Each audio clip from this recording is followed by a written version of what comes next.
traders, they don't want fluctuation. They want a straight line in profit. If there is fluctuation, they get confused. Anything that's traded heavily by humans, it's an auction. Many people think trading is a buy-sell button and that's where the money comes. No. Then I moved to India to control my costs so that way I don't spend more than I earn. There's no one answer that I can just give you in 5 minutes and saying, if you see that, just do that.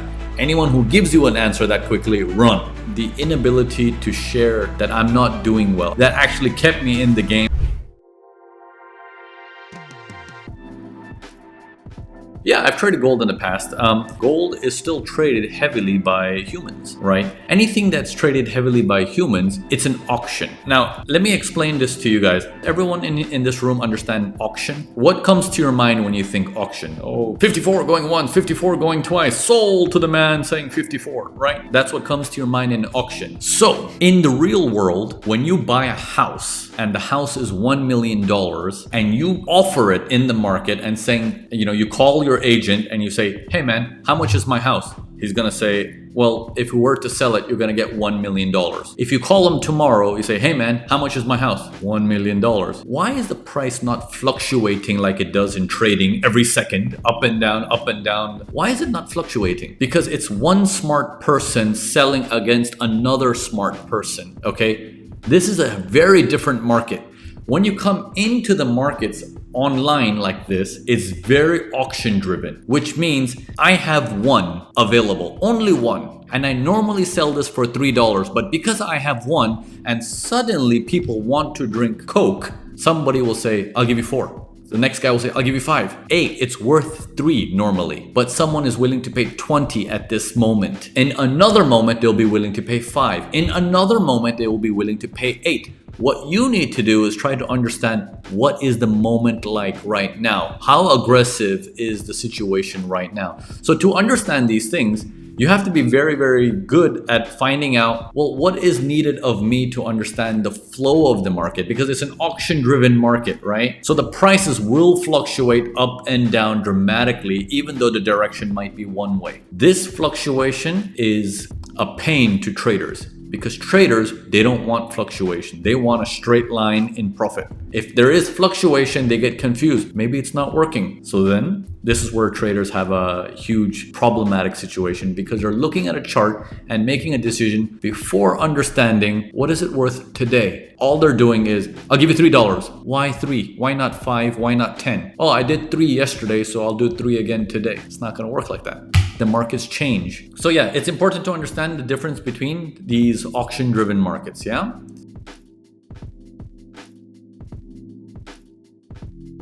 Okay, so patience is actually a very, very good question to ask, because one thing that will make you a successful trader is simply the idea of understanding patience. Good things take a little bit of time, okay? Now, I'm in a trade and then 5 minutes later, I can't wait, I'm exiting. Or I have a trade getting ready, but it's not fully ready yet, I've entered. So all of these things, to combat patience, one of the things that I say is, rather than trying to fix yourself as a psychology side of things, to quickly hack that and combat it, is increase your knowledge of education of why it's going to be beneficial for you to be patient, okay? The more you increase the benefits of it, right now what's happening is your brain is saying, I'll just do this now because the FOMO has a stronger benefit in your mind. Okay, it means if I don't do this, I'm gonna miss it. That is more important to you than I think this is correct. If you raise your education and you know what is correct and it outweighs your FOMO, then the patience will automatically come, because you know that this is how I'll make more money. There's no need to do these things that are impatient. So it's what is more important in your mind needs to be developed, and that comes through education. So instead of reading endless psychology books, because one thing psychology will tell you, it can never define in strict metrics on right and wrong. It's always vague. And that's how the industry works, and that's how they thrive. They can never measure, are you doing better or not, because it's subject to understanding, okay? So you want to get away from that mindset and be more focused on trading is a game of understanding what the market is trying to do and how you are going to participate in that understanding, okay? To develop patience, it means to raise your education.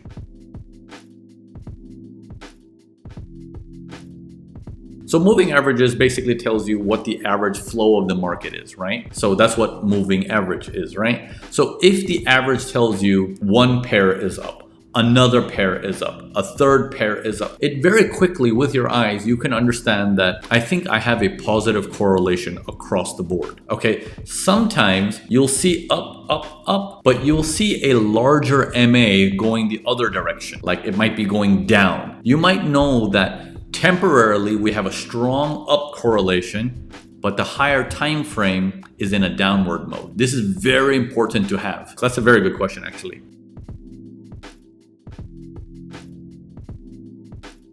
Okay, it's gonna sound weird. It was my ego. Okay, it was my ego. I'm just being honest. When I first got into this thing, I was very cautious in the beginning. Then within months, as I was starting to make some profits, I actually think, hey, this is actually pretty easy. I just need to increase my size and I don't need to work anymore. A few months after, I had already quit my job. I was working at a bank at the time. I had already quit my job and I'm like, I can do this trading full time. It did not go well for me to a point where I'm like, my expenses versus what I'm earning, even though it's net negative, I have to pay my bills. So then I moved to India to control my costs, lower my costs, so that way I don't, spend more than I earn, kind of thing. And I had savings at that time. From that point, family members, friends, everybody started asking me, so what are you doing out there, man? You had a nice job at a bank. You were doing well. You were one of the youngest guys earning such a high number at a bank. What are you doing out on your own in India?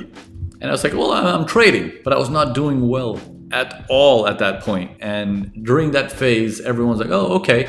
It was the ego and the inability to share that I'm not doing well, I'm not doing okay, that actually kept me in the game. Like, I need to figure this out. So in a bad way, it worked out for me, but it took me a long 7-8 years. Okay, so I hope me being open about this will help you guys avoid the pitfalls I went through.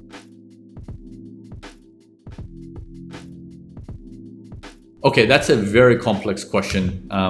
There is no one answer for that, because if you say, let's say the NFP breaks towards the north, should I buy? If the NFP breaks towards the south, should I sell? There's no one answer that I can just give you in 5 minutes and saying, if you see that, just do that. Anyone who gives you an answer that quickly, run. See, there's many reasons why the market moves. So for example, I'll use this Coke bottle as an example, okay? So it's saying, I will trade you this for a spoon. Okay, that's trading. How much is this? How much is this? Exchange. And there's a settlement, which means I'm okay, you're okay. If the person says, no, I will not sell it to you for this, then we will have to increase it and saying, how about this? Now there's 2. Is it okay for you? No. How about more?